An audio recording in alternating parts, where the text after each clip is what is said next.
तुझे अक्साई चीन घुमा दूं, आज चलती क्या?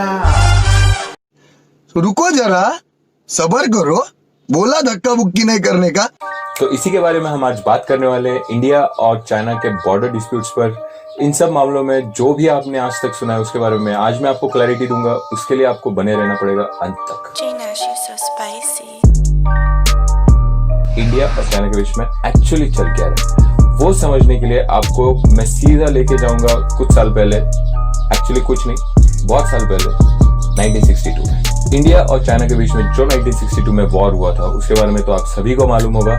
अगर नहीं मालूम है तो मैं थोड़ा सा बता दूंगा कि इंडिया को चाइना ने हरा दिया था उस वॉर में, और उन्होंने अपने देश के थोड़े से हिस्से को, जिसको हम बोलते हैं अक्साई चीन, उसके ऊपर चाइनीज ट्रूप्स ने कब्जा कर लिया। तो तब से लेकर ये सब चीजों का मसला अभी भी चालू है। सेम बॉर्डर, सेम डिस्प्यूट्स, वही चीजें चल रही है इतने सालों से, इतने डेकेड से। हालांकि अभी 7 डेकेड्स होते आए हैं, बट ये प्रॉब्लम कभी सॉल्व हो नहीं पा रहा है, क्योंकि इसमें ना चाइना समझना चाहता है और ना भारत क्लेम कर रहा है कि चाइना ने अपने देश के कुछ हिस्सों पे जबरदस्ती कब्जा किया हुआ है, और चाइना बोलता है कि हम लोगों ने ऐसा कुछ नहीं किया, that is our area.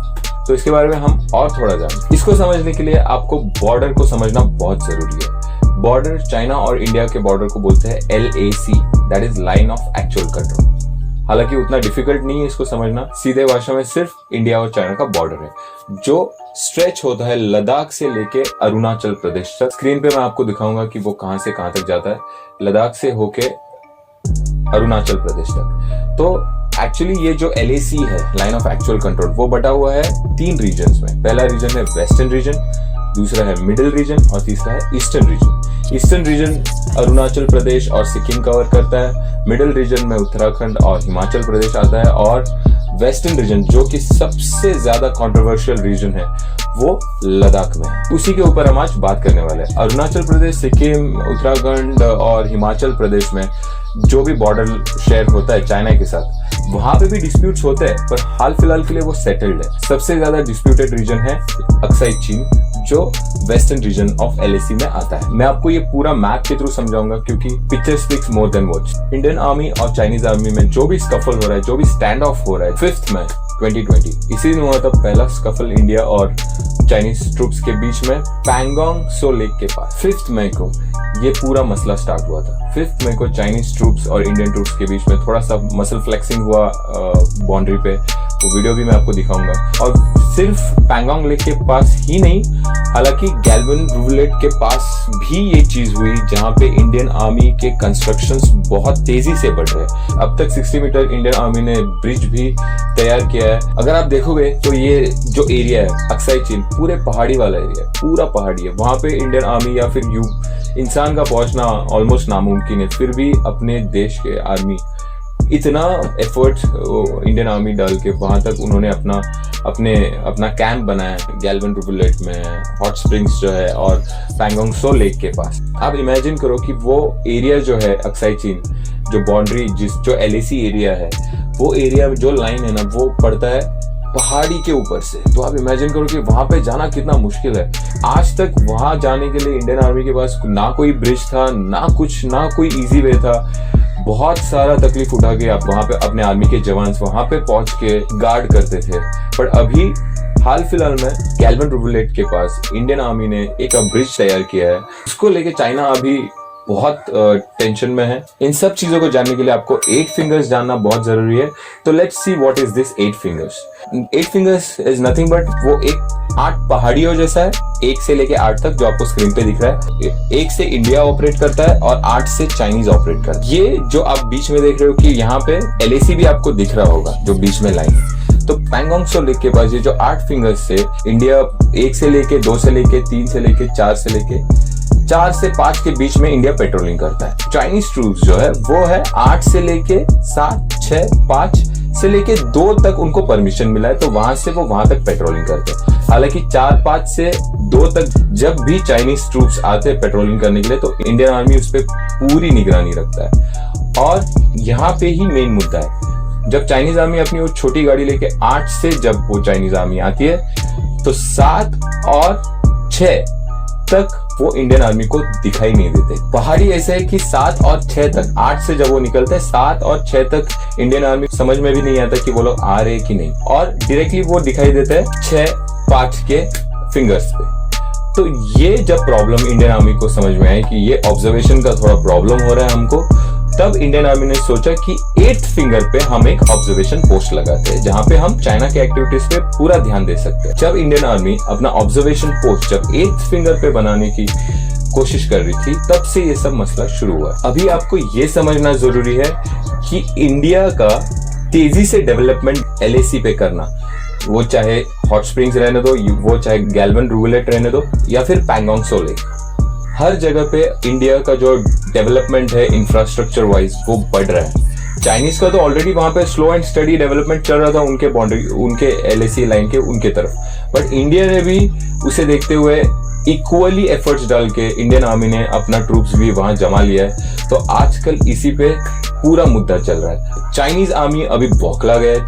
Chinese army को ऐसा लग रहा है कि अभी इंडिया इतना तेजी से इंफ्रास्ट्रक्चर क्यों डेवलप कर रहा है, और चाइनीज है दिमाग से सोचते हैं वो लोगों ने क्या सोचा है कि जब इंडियन आर्मी के पास कोई इंफ्रास्ट्रक्चर नहीं था, तब तो वॉर के टाइम पे इंडिया के अगेंस्ट इनको लड़ना बहुत आसान था, बट अभी जब गवर्नमेंट चेंज हुआ, जब बॉर्डर्स पे बहुत ज्यादा, जब इंडियन डिफेंस सिस्टम पे बहुत ज्यादा काम किया गया, तब इंडिया और चाइना के बॉर्डर के बीच में भी इंफ्रास्ट्रक्चर इंडियन आर्मी ने बहुत तेजी से बढ़ा दिया।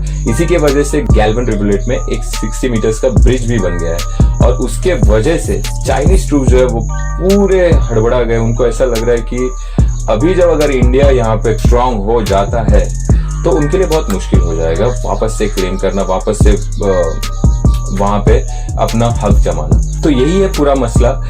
इंडिया एक ऑब्जर्वेशन पोस्ट बनाना चाहता था कि 8th फिंगर पे, हालांकि चाइनीज को वो एक्सेप्टेबल नहीं था, और उसके वजह से इतना पूरा प्रॉब्लम शुरू हुआ है।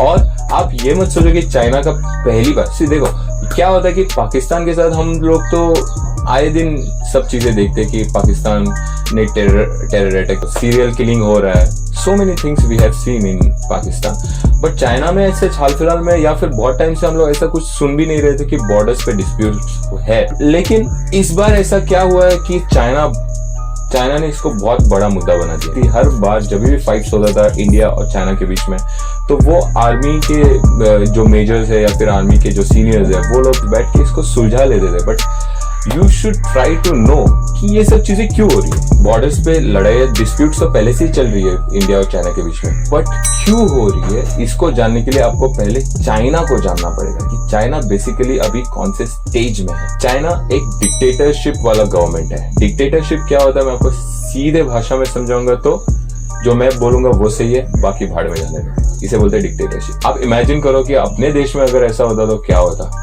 आज जितने लोग जो अपने गवर्नमेंट को या फिर अपने देश को क्रिटिसाइज कर रहे हैं, वो तो कभी वो लोग तो फेविकॉल पी लेते हैं, क्योंकि उनके पास ना कोई बात होती बोलने के लिए, ना कोई चीज। जो पैंडेमिक फैला है चाइना के थ्रू, बेसिकली चाइना को उसको ब्लेम करना कि चाइना ने पैंडेमिक फैला है या नहीं फैला है, दैट्स अ डिफरेंट स्टोरी, वो हम किसी और वीडियो में बात करेंगे। बट बेसिकली हाँ, ये बात तो सही है कि चाइना ने बहुत हद तक इस डेटा को छुपाया बाकी देशों से, WHO से, और उसके कारण ही ये पैंडेमिक हो गया। तो इसके लिए हमको ये जानना जरूरी है कि पैंडेमिक के बाद जो पूरी दुनिया है वो चाइना को ब्लेम कर रही है, साथ ही साथ चाइना का इकोनॉमी भी गिर गया है। उसके वजह से प्रॉब्लम चाइना में ये हो रहा है कि चाइना का मार्केट डाउन हो गया है। चाइना से कंपनीज इवैक्यूएट हो रही है, एग्जिट कर रहे हैं, एग्जिट करके वियतनाम, इंडिया और आजू बाजू के जो भी बड़े बड़े कंट्रीज है वहां पे इन्वेस्ट करना चाहती है। जैसे आप देखते हो कि इंडिया में अनएम्प्लॉयमेंट है, वैसे ही चाइना में भी बहुत हद तक अनएम्प्लॉयमेंट है। वहाँ के यूथ्स रास्ते पे है, वहाँ के यूथ सोशल मीडिया पे स्ट्राइक कर रहे हैं गवर्नमेंट के अगेंस्ट, क्योंकि गवर्नमेंट, अगर आप चाइना में आवाज उठाते हो ना कि ये गवर्नमेंट अपने, जैसे आप इंडिया में उठाते हो कि यार मोदी गवर्नमेंट में के अंडर इतना अनएम्प्लॉयमेंट है, फाइनेंशियल ग्रोथ नहीं हो पा रहा है, अगर यही चीज आप वहां करोगे ना, या तो आपका सोशल मीडिया अकाउंट बैन किया जाएगा या फिर आपको बैन किया जाएगा, आपको गायब किया जाएगा। और जहां भी मैंने ये सब चीजें पढ़ा है ना, न्यूयॉर्क टाइम्स रहने दो या फिर जो भी चाइनीज आर्टिकल्स है, वहां वो चीजों से मुझे इतना ही समझ में आ रहा है कि जो चाइना के यूथ है, जो चाइना का क्राउड है, they are not happy with the government. तो अभी ये चीजें चाइना में हो रही है। और आपको साथ ही साथ चाइना का प्रोडक्शन भी डाउन हो गया, जिसपे चाइना को इतना गर्व था प्रोडक्शन की, every production company wants to get into China, but now they have fallen. बहुत तेजी से वो लोग गिरे हैं नीचे। क्यों गिरा है ये मार्केट नीचे? इनको स्टार्टिंग में ये लगा था कि ये तो फैल गया, पेंडेमिक तो फैल गया, चाइना तो अभी बेटर पोजीशन पे है, तो हम लोग प्रोड्यूस करेंगे और बेचना शुरू कर देंगे, क्योंकि हमारे यहाँ तो लॉकडाउन खुला हुआ है। मैं इस पे एक एग्जांपल देना चाहूंगा। अगर आप एक खाने की फैक्ट्री बनाते हो या फिर आप खाना बांट, तो वो खाना आपने सभी में बांट दिया। एक दिन आपने उस खाने को अच्छा बनाने के लिए कुछ ऐसा डाला है उसमें, उसके बाद सभी का पेट खराब हो चुका है, सभी का, ठीक है। तो अब आप बताओ कि सब लोग एडमिटेड है हॉस्पिटल में पेट खराबी की वजह से, और जब आपका काम था खाना बनाना और आप प्रोड्यूस कर रहे हो बट खाने वाला कोई नहीं है, तो उस प्रोडक्शन का क्या फायदा? पॉइंट है ना। तो यही चीजें हो रही है चाइना के साथ। चाइना अगर प्रोडक्शन भी करे तो खरीदने वाले लोग भी तो चाहिए, क्योंकि पूरी दुनिया पैंडेमिक से गुजर रही है। ये बात चाइना को समझ में आ गई है, चाइना के पूरे पॉपुलेशन को ये समझ रहा है। तो पूरा पॉपुलेशन या फिर मैक्सिमम यूथ जो अनएम्प्लॉयड है, बहुत सारे लोग उनके अगेंस्ट नारे लगा रहे हैं, चाइनीज प्रेसिडेंट के अगेंस्ट बात हो रही है, चाइनीज गवर्नमेंट के अगेंस्ट बात हो रही है, सोशल मीडिया पे, यहाँ वहाँ सब जगह पे। चाइना का एक ही नियम है, चाइनीज गवर्नमेंट के ऑपोजिट आप कभी बात नहीं कर सकते। अभी हम कनेक्ट करेंगे इन सब बातों को इंडिया और चाइना के बॉर्डर डिस्प्यूट से। ये क्यों हो रहा है? First point, China is concerned about the infrastructure development happening on the border side of India.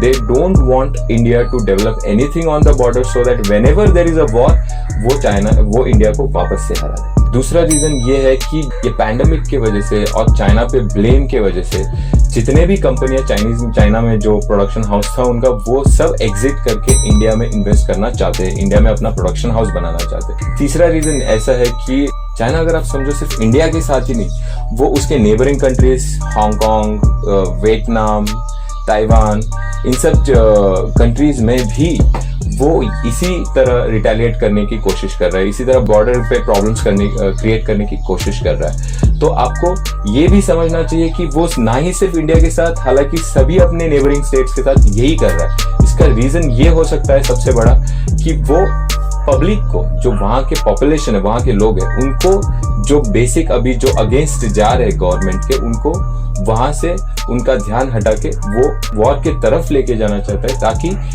War के टाइम पे पूरा पब्लिक, पूरा पॉपुलेशन एकजुट होके सिर्फ चाइना के लिए काम करे। ये एक बहुत स्ट्रेटेजिकल वर्क मुझे चाइनीज गवर्नमेंट की तरफ से लग रहा है। और साथ ही साथ 1962 का अगर आप कंपेयर करोगे आज के साथ, तो इंडिया में ये डिफरेंस हुआ है कि 1962 में यूएस ने कभी इंडिया को सपोर्ट नहीं किया। बाकी सब देश जो चाइना के नेबरिंग कंट्रीज है वो इंडिया के साथ कभी नहीं थे। बट इस टाइम ये हो रहा है कि वियतनाम, आप जो भी ताइवान, ये सब कंट्रीज इंडिया के सपोर्ट में है, इंडिया के फेवर में है, क्योंकि इंडिया वियतनाम में it's becoming the largest trade partner now. अगर मैं बात करूं कि इंडिया और चाइना के बीच में बॉर्डर पे वॉर हो सकता है कि नहीं, अभी तक फिलहाल तो हाईली इम्पॉसिबल लगता है मुझे। बट थोड़े बहुत डिस्प्यूट्स होंगे, होते रहेंगे, वो डिप्लोमेसी के थ्रू या फिर दोनों के आर्मी की तरफ से बातचीत करके सुलझा दिया जा सकता है। बट एज ऑफ नाउ जो डिस्प्यूट चल रहा है उस पर बात होगी, मे बी प्रॉब्ली एक मीट होने वाली है कि वो लोग डिप्लोमेसी के थ्रू, बातचीत के थ्रू, डायलॉग के थ्रू ये चीजें समझाने वाले और सुलझाने वाले। लेट्स होप कि वो डायलॉग से बेस्ट रिजल्ट्स निकले दोनों देशों के लिए, ताकि पीस मेंटेन रहे, ताकि शांति मेंटेन रहे बाउंड्री पे। क्योंकि जो कॉमन लोग हैं ना दोनों देश के, वो कभी वॉर चाहते ही नहीं है। आप आर्मी वाले को भी पूछो, वो भी कभी वॉर नहीं चाहेंगे। सो आई थिंक कि पीस बना रहना चाहिए, बायलैटरल रिलेशंस अच्छे होने चाहिए एक दूसरे के साथ। प्रॉब्लम यहीं से होती है जब आप न्यूज पे देखते हैं कि वॉर का वो लोग सीन क्रिएट करके आपको दिखा रहे हैं कि एक क्वेश्चन मार्क डाल रहे हैं ना, India China war, question mark तो पब्लिक पढ़ता ही नहीं है, क्वेश्चन मार्क पढ़ना भूल जाता है, वो सिर्फ इंडिया चाइना वॉर पढ़ लेता है। इसी के कारण पूरा का पूरा मसला शुरू हो जाता है। तो मैं चाहता हूं कि आप इन सब फेक न्यूज से, इन सब चीजों से दूर रहिए। अगर आपको ये वीडियो पसंद आता है तो शेयर, सब्सक्राइब और लाइक कीजिए, क्योंकि अगर आप लाइक करेंगे तो मैं और ज्यादा वीडियो बनाऊंगा और अच्छे कंटेंट लाने की कोशिश करूंगा। आपका भी अगर इस चीज पे, इस मुद्दे पे कोई ओपिनियन होगा तो मुझे कमेंट सेक्शन में जरूर बताना, क्योंकि मैं उसे पढ़ के अगर मुझे लगता है कि इस पे थोड़ा सा एडअप होना चाहिए तो मैं अगले वीडियो में उस चीज को मेंशन करूंगा। तब तक के लिए जय हिंद।